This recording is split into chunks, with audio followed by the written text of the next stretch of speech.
Merci. Voilà, je reviens un peu sur le passage que le fils Alfred avait pris dans Actes chapitre 1er, verset 8. Mais vous recevrez une puissance, celle du Saint-Esprit, survenant sur vous. Et vous serez mes témoins. Et je voulais insister sur mes témoins à Jérusalem, dans toute la Judée, dans la Samarie et jusqu'aux extrémités de la terre. Et vous serez mes témoins. Qu'est-ce qu'on appelle témoin? Qui peut être un témoin? Mais le vrai sens du mot témoin en grec, c'est vous serez mes martyrs. Lorsqu'on entend témoin et martyr, on a l'impression que ça ne donne pas le même sens dans la compréhension. Mais si on va dans le texte original, on découvre. Nous, dans notre tête, lorsqu'on dit témoin, c'est quelqu'un qui a vécu la chose, qui a fait là, et qui peut nous rapporter ce qui s'était passé. Voilà. Et en plus, il va rapporter parfois avec des fausses notes. Voilà. Mais le vrai sens, c'est vous serez mes martyrs. Donc, celui qui a reçu l'Esprit Saint recevra la puissance. Pourquoi? Pour devenir un martyr. Et c'est comme ça qu'on a vu les apôtres devenir des martyrs. Mais, un martyr, c'est quelqu'un qui est mort pour une cause. Voilà, quelqu'un qui est mort pour défendre une cause. C'est un apologiste. Il défend une idée, une cause. Comme nous sommes donnés pour défendre la cause du Seigneur. Mais maintenant, on peut découvrir là, parmi toutes ces étiquettes qu'on peut avoir, comme le Fils a dit, être un apôtre, c'est une fonction, ce n'est pas un titre. Et la fonction, justement pour devenir martyr. Il n'y a rien de joyeux là-dedans. Ce n'est pas du tout pour devenir plus riche, pour devenir plus célèbre. Non. Il n'y a rien de joyeux là-dedans. Lorsqu'on te dit que voilà ta mission, tu risques de mourir dans la mission. Il n'y a rien de joyeux. Alors, quelqu'un, c'est un blanc, avant de partir en mission, il nous envoie des invitations. C'est quelqu'un que je connais très bien. Des invitations, il veut faire une grande fête parce qu'il part en mission. Je suis allé, j'ai écouté tout et tout. C'était vraiment la joie. Il a fait venir le maire de la ville, ainsi de suite. Il est parti. Deux ans après, il est revenu en catastrophe ici, en France. Je dis, mais pourquoi tu es revenu? Il dit, mais parce que la guerre a éclaté au Congo-Brazza. Il était parti en mission au Congo-Brazza. Bon. Toi, tu es un martyr. Pourquoi tu fuis encore? Tu devais normalement rester. Tu abandonnes les brebis et puis tu reviens. Il dit, mais il y a un problème. Et c'est là qu'on avait parlé profondément de cela. Il n'y a rien de joyeux. Quelqu'un qui est un apôtre, c'est un martyr. Et c'est comme ça que nous voyons l'ami Paul, comme je l'appelle souvent,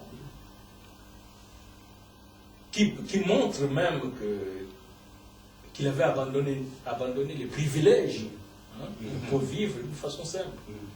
Avant d'aller quelque part, il se préparait pour pourvoir à sa vie, pour qu'il ne soit pas à la charge de l'Église.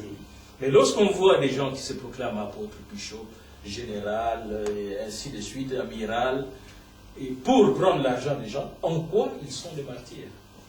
Donc ils sont déjà en dehors de la parole de Dieu. Et de ce fait-là, on doute même sur le fait d'avoir reçu le Saint-Esprit. Le Saint-Esprit. Et sa puissance. Il parle de Dieu sans que ce soit vraiment de la part de Dieu. Voilà. En tout cas, c'est tout compris. L'homme de Dieu avait eu le mot pour le qualifier, c'est des escrocs. Avec tout le respect qu'on vous doit, en fait, c'est de l'escroquerie. Alors, homme de Dieu, il y a encore une autre question qui me brûle les lèvres. On aimerait bien vous la poser. Par les temps qui courent, le monde est comme qui dirait, tous les hommes vivent comme dans une sorte de course contre la montre. C'est comme s'il y a l'impatience partout. Et pour nous autres qui sommes arrivés en Europe, on a vu que oui, c'est beaucoup plus encore accentué. Bon, mais le phénomène sur le plan social, sur le plan mondial sera encore compréhensible.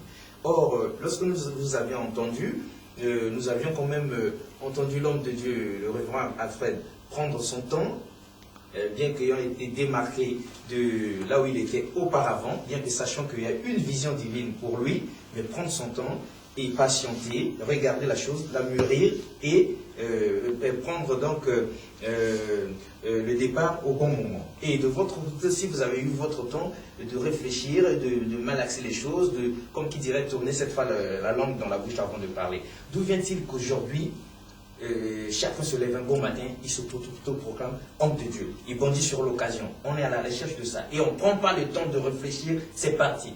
Est-ce que c'est le Saint-Esprit qui travaille plus vite maintenant, ou c'est l'homme qui dépasse même le Saint-Esprit au moment où nous parlons? Le Saint-Esprit reste encore à des kilomètres. Voilà, l'homme de Dieu est déjà à 1000 kilomètres devant l'Esprit.